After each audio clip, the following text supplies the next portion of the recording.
अल्लाह रब्बुल इज्जत व जलाल ने कुरान मुक़द्दस में इरशाद फरमाया वला तुल्क़ू बिअयदीकुम इला तहलुका, और खुतबे के दौरान हमने आयत मुबारका तिलावत की है जिसमें इस्लाह मुआशरा के ताल्लुक से फरमाया गया या अय्युहल्लज़ीना आमनू इन्नमल खम्रु वल मैसिरु वल अंसाबु वल अज़लाम रिज्सुम मिन अमलि शैतान फज्तनिबूहु लअल्लकुम तुफ्लिहून, के ईमान वालों शराब से, जुआ से और दीगर बुराइयों से, शैतानी फेरे से, कि जो वो काम जो बुतों के ऊपर चढ़ा करके दिए जाते हैं उन तमाम चीजों से इज्तनाब करो, बचने के लिए कहा गया है। मेरे मोहतरम बुजुर्गों, दोस्तों, आज हमारे समाज के अंदर, हमारे माशरे के अंदर जहाँ बहुत सारी बुराइयां फैली हुई है, उन्हीं बुराइयों में से एक बुराइयां शराब नोशी है, एक बुराई जो नशा की आदत लगी हुई है हमारे नौजवानों के अंदर, और वो ऐसी लत लगी हुई है कि जिसके वजह से आज माशरे के अंदर ऐसी बुराई फैली हुई है कि ये शराब की वजह से, नशा की लत लगने की वजह से आज घरों के घर वीरान है, खानदान वीरान है, माशरे के अंदर एक ऐसी तबाही फैली हुई है। मेरे मोहतरम बुजुर्गों, दोस्तों, आप इस गांव से ताल्लुक रखते हैं, आप में से बेहतर लोग वाकिफ होंगे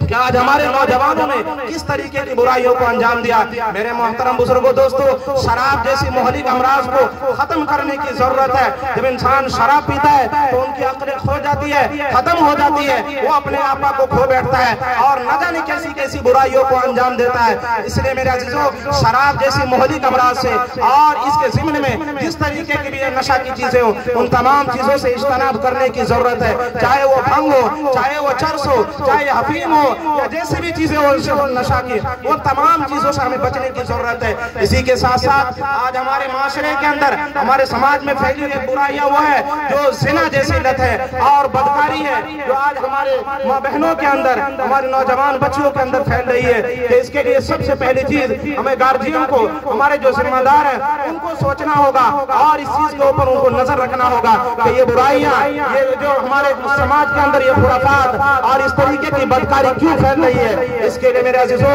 अगर गौर करें तो हमें मालूम होता है कि आज जो है, आज के दौर में, ये इस नए ज़राए अबलाग के दौर में मोबाइल और सोशल मीडिया जैसी चीज है कि जिसके जरिए से एक दूसरे का मिलना, एक दूसरे का ताल्लुकात कायम करना इतना आसान हो गया कि हम सोच नहीं सकते। इसलिए मेरे अजीजों, जिम्मेदारों की ये जिम्मेदारी बनती है, सरपरस्तों की ये जिम्मेदारी बनती है, माँ बाप की ये जिम्मेदारी बनती है कि आप अपने बच्चों के ऊपर नजर रखें, आप अपनी बेटियों के ऊपर नजर रखें कि आपकी बेटी अगर मोबाइल चला रही है तो मोबाइल में किसके साथ कांटेक्ट कर रही है, किससे राब्ता कायम कर रही है। अगर वो किसी तरीके की बुराई में मुलविस होती है तो आपकी जिम्मेदारी है कि आप निगरानी करें, देखें, उनके मोबाइल को चेक करें।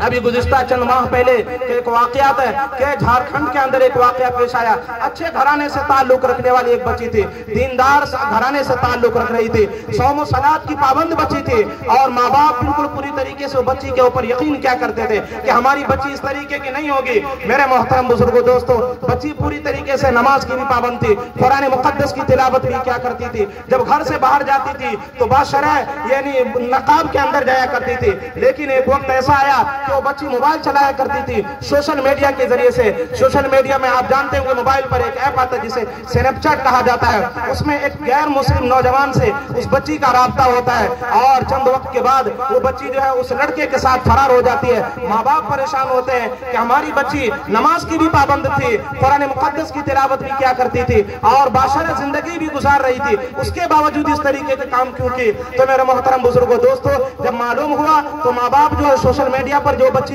जिस तरीके के काम को अंजाम दे रही थी, माँ बाप उससे बेफिक्र थी और उसका ये नतीजा निकला कि वो बच्ची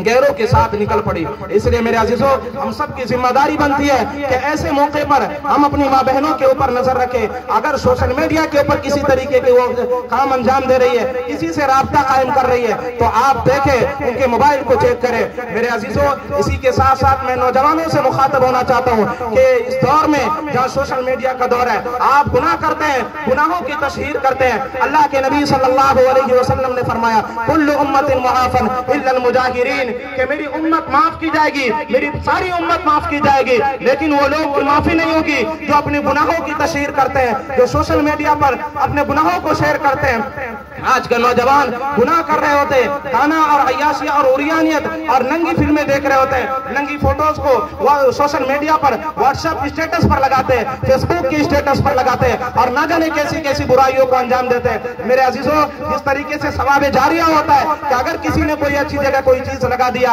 अल्लाह के घर में दे दिया, अल्लाह के रास्ते में दे दिया, जब तक लोग उससे फायदा उठाते रहेंगे उसको सवाब जारिया पहुंचता रहेगा। इसी तरीके से मेरे नौजवानों, गुनाह जारिया भी होता है। अगर आपने कोई ऐसा गुनाह कर दिया कि जो गुनाह लोगों को लोग उससे मुतासिर होते रहे और उस गुनाह में मुब्तला होते रहे, तो मेरे मोहतरम बुजुर्गों, दोस्तों, जब तक लोग उस उरियानियत को देखते रहेंगे, उस फहाशी को देखते रहेंगे, उस गाने को सुनते रहेंगे, उस नंगी वीडियोस और फोटोज को देखते रहेंगे, उस वक्त तक आप उसके गुनाहगार, आप भी मुजरिम होंगे। कुरान मुकद्दस में अल्लाह तबारक व तआला ने इरशाद फरमाया लियहमिलू औज़ारहुम कामिलतन यौमल क़ियामा व मिन औज़ारिल लज़ीना युज़िल्लूनहुम बिग़ैरि इल्म, के वो लोग कल क़यामत के दिन अपने गुनाहों का बोझ लेकर के भी आएंगे और उन लोगों के गुनाहों का भी बोझ लेकर के आएंगे जो उनके जरिए से गुनाहों में मुब्तला हुए थे, उनके जरिए से, उनकी वजह से गुमराह हुए थे। इसलिए मेरे नौजवानों, आपसे गुजारिश है कि आप गुनाहों से बचे, गुनाहों की तस्वीर से भी बचे, गुनाहों को वायरल करने से भी बचे और गुनाहों को जो इस तरीके से हम बढ़ावा दे रहे उन गुनाहों से भी बचे। आखिरी गुजारिशात मेरी माँ बहनों से है कि आपको अल्लाह तबारक व तआला ने बड़ा मकाम और मर्तबा दिया है। कुरान मुकद्दस में अल्लाह रब्बुल इज्जति वल जलाल ने इरशाद फरमाया इन्नल मुमिनीना वल मुमिनात वल मुस्लिमीना वल मुस्लिमात वल कानितीना वल कानितात वस साबिरीना वस साबिरात। अल्लाह ने आपके मकाम और मर्तबे को बुलंद किया। जहां मर्द का तज़किरा किया वहीं औरतों का भी तज़किरा किया कि मोमिन मर्द और मोमिन औरत है, फरमाबरदार मर्द और फरमाबरदार औरतें, अल्लाह के लिए सब्र करने वाले औरत और अल्लाह के लिए सब्र करने वाले मर्द, रोजा रखने वाले मर्द और रोजा रखने वाले औरतें। मेरे मोहतरम बुजुर्गों, दोस्तों, मेरी पर्दा नशी माँ बहने, आपको अल्लाह तबारक व तआला ने आपके मकाम को बुलंद किया है। अगर आप माँ हैं तो आपके कदमों के नीचे जन्नत है, अगर आप बेटी हैं तो आप बाप के लिए इज्जत है, अगर आप बीवी हैं तो शरीक हयात है, अगर आप बहन हैं तो भाई के लिए कुव्वत बाजू है। आप अपने मकाम और मर्तबे को पहचानिए, आप गैरत और इज्जत। मेरे नौजवानों, ये मुहर्रम का मौका है, ऐसे मौके पर हम हुसैनी होने का दावा करते हैं और चीख चीख कर पुकार पुकार कर कहते हैं